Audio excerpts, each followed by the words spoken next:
Assalamu alaikum. In today's video lecture, we are going to discuss the canonization, a very famous poem, a very powerful poem about love written by John Donne. Now, first of all, you should understand what canonization is. Then, of course, when you will be going through this poem, you will discover that this poem is not about canonization uh, as the term is generally used. Rather, this poem is about love and about the greatness of love, how innocent lovers become saint like figures. This is what we will find in this poem. But before I go to describe this poem, before I start discussing this poem, I would like to say the same thing which we say at the beginning of our video lectures, that if you think this kind of video lectures can help you, or they can help you English literature students, you must subscribe to this channel, as well as push the bell icon, so that you may get future notification, future updates about the new lectures. Now let's discuss this poem line by line, and try to see what John Donne is talking about in this poem. Students, you know, John Donne is one of the very important poets in the history of English literature. और John Donne और इसके followers को metaphysical poets बोला जाता है. अब ये metaphysical poets जो है, पोएट क्यों बोला जाता है, इसको I have discussed again and again in all the video lectures which I have recorded and which I have published on YouTube. तो यहाँ पे भी आप उन क्वालिटीज को जहन में रखें जब आप इस पोएम को जो है वो पढ़ रहे हो, और उन क्वालिटीज को जब आप जो है वो अप्लाई करते हैं तो आपकी समझ में आ जाता है कि जॉन डन को मेटाफिजिकल पोएट जो है वो क्यों बोला जाता है. तो द कैनोनाइजेशन, एक्चुअली कैनोनाइजेशन एक प्रोसेस है जिसमें जो इनोसेंट और नेक किस्म के, रिलीजियस किस्म के लोग होते हैं, उनको जो है वो सेंट्स के तौर पे रिकॉग्नाइज किया जाता है थ्रू रेगुलर प्रोसेस. और ये चर्चेज में एक मुकम्मल इसकी जो है वो सेलिब्रेशन होती हैं, जिसके ज़रिए जो है वो सेंट हुड जो है वो बेस्टॉ की जाती है अपॉन पीपल. अब जब आप इस पोएम को पढ़ते हैं तो आपको सरप्राइज मिलती है, क्योंकि from the title of the poem a reader think that it might be about some religious practice, and it might be about the saints, or it might be about the process through which people are raised to the status of saints. लेकिन जब आप इस poem को पढ़ते हैं तो यहाँ पे आपको लगता है कि the poem is about love, secular love, and the poet wants to establish the superiority of love over superiority of love to all the worldly things. दुनिया की जितनी भी चीजें हैं उस पे पोएट superiority establish करना चाह रहा है लव की. तो इस पोएम को जब आप जो है वो गो थ्रू करेंगे, आप देखेंगे कि इस पोएम में टोटल 5 स्टैंजाज हैं, and 5 stanzas of equal length, almost 9 lines हैं हर स्टैंजा में. तो डिफरेंट टाइप ऑफ आर्ग्यूमेंट को पोएट डेवलप करके किस तरह से एक कंक्लूजन पे पहुंचता है, this is very much important. फिर आपको मेटाफिजिकल पोएट्री की वो सारी की सारी जो है वो क्वालिटीज नजर आएंगी जिन की वजह से डन की पोएट्री को शुरू में नापसंद किया जाता था, लेकिन बाद में ही was considered as one of the greatest poet who ever wrote in English language.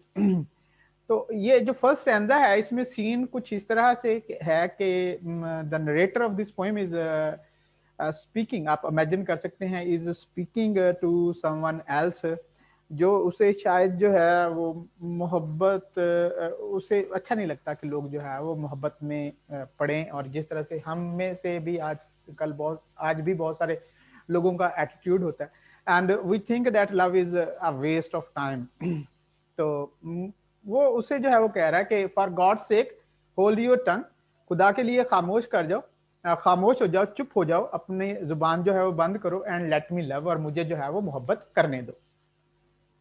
Next वो क्या कहते हैं, अगर आपने जो है वो if you are to damn me, if you are to child me, if you are to scold me, अगर आपने जो है मुझको डांटना है, और चाइल्ड माई पालसी, अगर डांटना है किसी चीज को तो वो पालसी मुझ में जो है, ये palsy are sort of disease होती है, वीकनेस ऑफ मसल्स की वजह से इंसानों के मुख्तलिफ आज़ाद जो है वो कांपना शुरू कर देते हैं कि इस चीज को, यानी मेरी कमजोरी को जो है वो डांटो। और माई गॉट, ये गॉट भी एक बीमारी है कि ये मेरे जिस्म में जो दर्दें होती हैं उनको डांटो, उनको बुरा भला कहो, बिकॉज अब इनको बुरा भला क्यों कहो, क्योंकि when you are advancing in your age what happens, you start falling victim to different diseases, and because of those diseases you find love a sort of burden, आपको अपने ऊपर मोहब्बत भी जो है वो एक वजन सा लगता है, आप मुख्तलिफ बीमारियों का शिकार होते हैं, तो वो love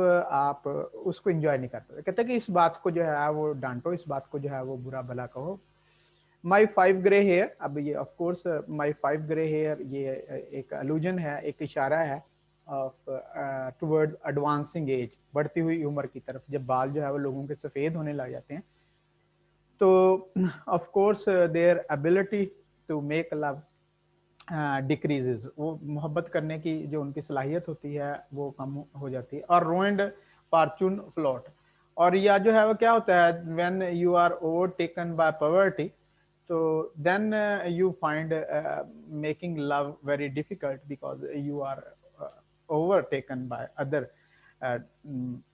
other things of life के। और रूइंड फॉर्चून फ्लॉट, यानी जब बंदे के माली हालात जो है वो बुरे होते हैं, of course they are something insulting for him, because they are mostly they are because of his own shortcomings, or sometimes they are imposed upon individuals by the society or by the system in which they live। कहते हैं इन चीजों को डांटो, इनको जो है बुरा भला कहो।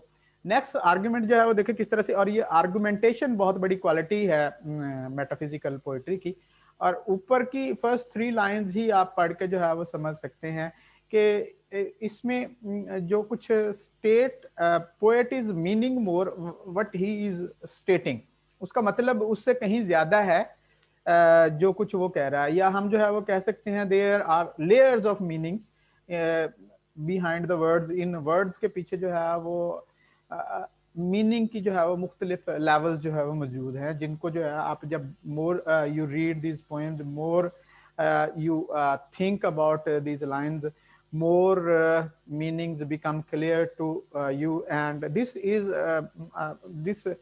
this thing makes poetry or poets सम लोग इसी वजह से जो है वो पोइट्री और पोइट्स को जो है वो इंजॉय करते हैं कि उनमें मीनिंग्स की डिफरेंट लेयर्स जो है वो मौजूद होती हैं। देखिए with wealth your state your mind with arts improve, क्या कहता है, अगर आपके पास जो है वो पैसे आ जाएं आपकी हालत बेहतर हो जाती है, और अगर आपको कोई फन आता हो तो आपके जो है वो जहन जो है वो बेहतर हो जाता है। These are very much established fact.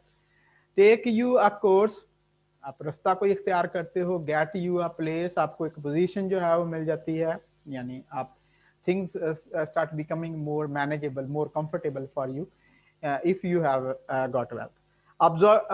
Observe his honour और हिज ग्रेस, यानी उसकी इज्जत को देखो या उसकी शान शौकत को देखो, और द किंग्स रियल, जो बादशाहत है उसको देखो, और हिज स्टैम्पिड फेस कंटेम्पलेट, या उसका जो है वो सोच वाला जो चेहरा है उसको, यानी वो शिकस्त खुर्दा चेहरा जो है उसको एक्चुअली वो कंपेयर कर रहा है डिफरेंट थिंग्स विद लव, वो लव के साथ, मोहब्बत के साथ मुख्तलिफ चीज़ों का जो है वो कंपैरिजन कर रहा है। बट यू विल अप्रूव, क्या करोगे, यानी ये बाकी चीज़ें तुम जो है वो अप्रूव करोगे, या so you will let me love, बस आप जो है वो क्या करने दोगे, मुझे जो है वो मोहब्बत करने दोगे। तो इस फर्स्ट स्टैंजा में स्टूडेंट्स आप देख सकते हैं कि मेटाफिजिकल पोइट्री की बहुत सारी खसूसियात जो आपके सामने जो है वो नजर आती हैं। आर्गुमेंटेशन ऑफ कोर्स बहुत ज्यादा नजर आती है।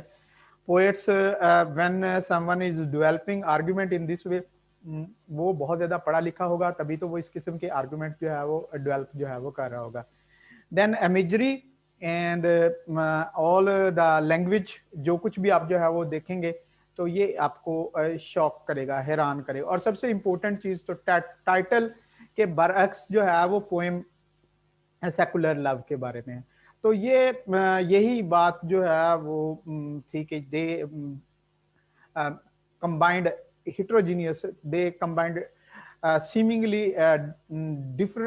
different looking things together and tried to present them as a whole. तो ये चीजें आपको इस फर्स्ट स्टैंजा में नजर आ जाएंगी। बाकी स्टैंजा जो है वो आप जैसे जैसे जिस स्टैंजा को भी जो गो थ्रू करेंगे वो आपको इसी तरह से नजर आएंगे। चलिए स्टूडेंट सेकंड स्टैंजा में चलते हैं और देखते हैं कि सेकंड स्टैंजा में पोइट जो है वो क्या कह रहा है। Okay, alas alas who is injured by my love, कहता अफसोस अफसोस मेरी मोहब्बत का नुकसान किसको हुआ। और ये द मोस्ट इंपॉर्टेंट थिंग जो है वो आर्गुमेंटेशन है। अपने आर्गुमेंटेशन को बहुत अच्छी तरह से नोट करना है कि किस तरह से आर्गुमेंट जो है वो डेवलप किया जाता है और किस तरह से उसको जो है वो क्लाइमेक्स पे लिया जाता है कि मेरे मोहब्बत का नुकसान किसको हुआ है। अब वो डिफरेंट सिचुएशंस बताएगा जहाँ पे जो है वो लोगों के नुकसान होते हैं। तो मोहब्बत की वजह से तो इनमें से किसी चीज को नुकसान नहीं होता। He will prove this. What merchant ships have my size drone, यानी मेरी आहों की वजह से कौन से ताजरों के जहाज डूब गए हैं। Who says my tears have overflowed his ground, कौन कहता है कि मेरे आंसू उसकी जमीन के ऊपर जो है वो बहा के, उसकी जमीन को जो है वो बहा के जो है वो ले गए हैं। अब ये ऑफ कोर्स ये फ्लड्स में होता है या जब स्टॉर्म्स आते हैं सीज में, तो वहां पे इस किस्म की सिचुएशंस होती हैं। तो ऑफ कोर्स यहाँ पे लैंग्वेज की जो है हाइपरबोलिक नेचर जो है वो एग्जैजरेशन आपको बहुत ज्यादा जो है नजर है। When did my colds a forward spring remove, और कब मेरी सर्दी, यानी मेरे जाती जो प्रॉब्लम है या मेरी सर्दी, सर्दी को समझ लें। कोल्ड्स देखिए किस तरह से जो है वो एक एडजेक्टिव को नाउन के तौर पर जो है वो इस्तेमाल। When did my colds forward spring remove, कि कब हुआ ऐसा कि मेरी सर्दियों ने बढ़ते हुए मौसम बहार को जो है वो खत्म कर दिया है।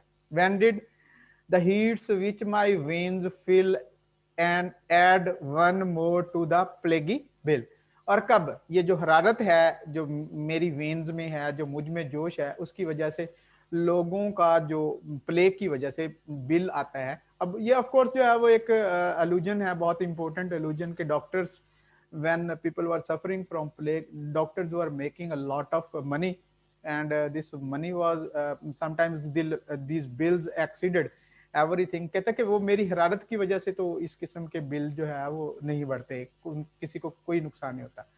सोल्जर्स फाइंड वॉर्स, सिपाहियों को जंगें मिल जाती हैं। And lawyers find out still litigious man, और जो वकील होते हैं उनको मुकदमाबाजी करने वाले लोग मिल जाते हैं। विच क्वेल्स मूव, जो झगड़ों की वजह से जो है वो होते हैं।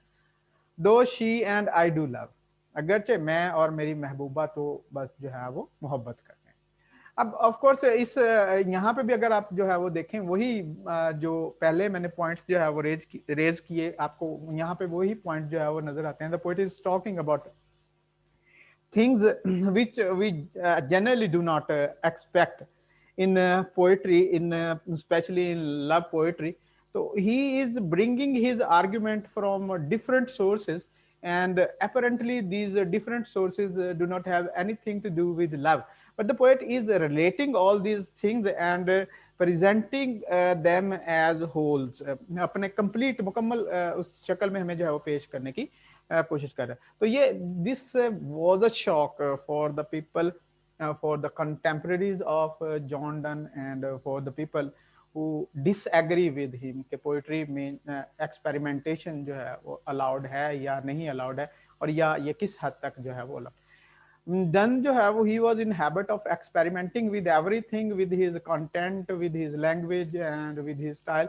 तो ये चीज नापसंद थी, लेकिन अब हम जो इस विविड इमेजरी को बहुत ज्यादा पसंद करते हैं कि किस तरह से लव को समझने में पोएट हमारी हेल्प कर रहा है। ओके, नेक्स्ट स्टैंजा देखें। Call us what you will, यानी कहो हमें जो कुछ भी कहना है। We are made such by love, हमें मोहब्बत ने इस तरह से कर दिया है। वो क्या कहते हैं, बड़ा मशहूर सा है, रांझा रांझा कर दी मैं ते आपे रांझा हुई। तो मोहब्बत में इस किस्म की सिचुएशन होती है, lovers appear mad crazy to common people, वो उनको समझ नहीं सकते, लेकिन वो उनकी ये हालत जो है वो मोहब्बत ने की होती है. Love becomes the most important thing for them, and all the other things, all the things of world fall very much below love when lovers are in love. Call her one, me another fly. उसे एक कहो और मुझे जो है एक और मक्खी कह दो. एक और जो है वो हशरात में से किसी एक को कह दो. We are tapers too, tapers भी हैं हम. टैपर्स ये मॉथ्स होते हैं जो कैंडल लाइट पे आते हैं और जल के मर जाते हैं. और पोइट्स के लिए ये बड़े फेवरेट किस्म के ऑब्जेक्ट जो है वो रहे हैं. और वो इस चीज़ को जो है वो अंडरस्टैंड करने की कोशिश करते रहे हैं कि किस तरह से ये छोटे छोटे इंसेक्ट जो है दे कम at the candle light and start revolving around the light and finally burn themselves up there. किस तरह से अपने आप को जो है वो जला लेते हैं, अपनी जिंदगी खत्म कर देते हैं. And at our cost, our own cost die, यानी अपनी मर्जी से मरते हैं, किसी को कोई नुकसान नहीं होता. And we in us find the eagle and the dove. और हमें अपने अंदर जो है वो ईगल और डव भी जो है मिलता है, फाख्ता भी जो है वो मिलती है. अब ये these two animals, two birds are very much different. They are different from every point of view. One is very strong, other is very innocent and weak. तो ये दोनों चीजें लेकिन they are present in nature. ये दोनों चीजें nature का जो है वो हिस्सा हैं. इसी तरह से वो अपने सूरत हाल को बता रहा है कि किस तरह से we are source of strength for one another and how we are source of destruction for one another. Next जो है वो लाइन देखें, the phoenix riddle hath more wit by us. यानी जो फिनिक्स की रिडल है इसमें भी हमसे जो है हमें समझ के इसको समझने में जो है आसानी मिलती है. अब ये फिनिक्स की रिडल जो है वो एक्चुअली क्या है कि एक तो ये कि ये मेल और फीमेल एक ही जानवर में जो है वो होते हैं, एक ही बर्ड में होते हैं. एंड देन दिस बर्ड जो है वो Burns itself when it reaches a certain age, and after it is burned the new bird emerges from its ashes. इस किस्म की जो है ये मिथ है. तो लव में वो कहता है कि इसी किस्म की सिचुएशन होती है, यही सूरत हाल होती है. वी टू बीइंग वन, हम एक हैं. आर इट, ये है बात सिंपल सी कि we are one. We die and rise the same, यानी हम मरते हैं और बुलंद होते हैं वैसे. अब ऑफ कोर्स अगर आप इन लाइंस को जो है वो एक्सप्लेन करना शुरू कर दें, you can go to different theories about life and birth. उसकी मुख्तलिफ थीरीज के पीछे जो है वो जाते हैं कि किस तरह से पुराने इंसान मरते रहते हैं और उनसे जो है वो नए इंसान जो है वो नई मखलूक जो है इंसानियत जो मैन एंड वुमेन जो है वो पैदा होती है. And prove mysterious by this love, और इस मोहब्बत की वजह से जो है हम पुर असरार जो है वो नजर आते हैं. तो इस स्टैंजा में भी आप देख सकते हैं कि मेटाफिजिकल पोइट्री की सारी क्वालिटीज जो है मौजूद हैं जिनका हमने ऊपर जिक्र किया. और इन्हीं मेटाफिजिकल क्वालिटीज को आपने देखना होता है जब आप डन की पोइट्री को पढ़ रहे होते हैं. और ज्यादा डिटेल में जब आप इसकी एस्थेटिक्स में जाते हैं, आपने इस मेटाफिजिकल पोइट्री की जो इन क्वालिटीज हैं वो कैसे अ सोर्स ऑफ जॉय बन जाती हैं for readers when readers are reading them, और ये किस तरह से रीडर्स को पढ़ने पे मजबूर करते हैं. These are the things which you are to discuss. Okay, next stanza है, and thus invoke us. And thus invoke us you whom reverend love made one another's hermitage. और जब जो है वो ये कहता है ये सारी सिचुएशन जो है वो हो जाएगी तो हम जो है वो क्या होंगे, हमें इस तरह से जो है वो पुकारा जाएगा, you whom reverend love made one another's hermitage, जिनको इज्जत वाली मोहब्बत ने एक दूसरे का दरवेश जो है वो बना दिया. You to whom love was peace, तुम जिन लोगों के लिए मोहब्बत अमन थी. That now is rage, अब क्या रेज जो है वो गुस्सा जो है वो बन गया. और लव शुड गिव पीस, और लेकिन अब ये of course is talking to the situation common जो लवर्स में उनके अलावा जो है नजर आती है. Who did the whole world soul contract, तुम लवर्स ने क्या किया, सारी दुनिया की रूह को जो है वो स्केर दिया. एंड ड्रोव, अब ये डन की पोइट्री में ये एक थीम है कि the universe in the grain का थीम, कि सारी जो कायनात है वो एक जर्रे में, जो सारी कायनात की माहियत को समझने के लिए, उसकी स्ट्रक्चर को समझने के लिए एक जर्रे को समझ लेना जो है वो काफी होता है. Drove into the glasses of your eyes, यानी वो आंखों में तुम एक दूसरे के जो नजर आते हैं, so made each such mirrors and such spice, और इस तरह से ये मिरर यानी एक दूसरे, तुम दोनों जो है वो एक दूसरे में देखते हो और दोनों एक दूसरे के लिए, दोनों जो है वो लवर्स एक दूसरे के लिए मिरर है। That they did all to you epitomize, और इसी वजह से जो है वो तुम्हें ये इज्जत मिली, तुम्हें ये मर्तबा जो है वो मिला, यानी you were raised to the status of saints. Countries towns courts beg from above a pattern of your love. अब है सिचुएशन जो है वो क्या होगी after they have been made saints, जब उन्हें सेंट्स जो है वो बना दिया गया है, क्या है, हर कोई, हर everywhere lovers, whether they live in towns, whether they live in courts, wherever they live, they want to follow their pattern, they want their love they want their love like to be the love of the poet and his beloved, कि वो उसी pattern को जो है वो follow करना चाहते हैं। तो स्टूडेंट्स ये कंपैरेटिवली लेंथी पोएम है और मैंने इसको थोड़ा मुख्तसर करने की कोशिश की है। I hope you would not mind.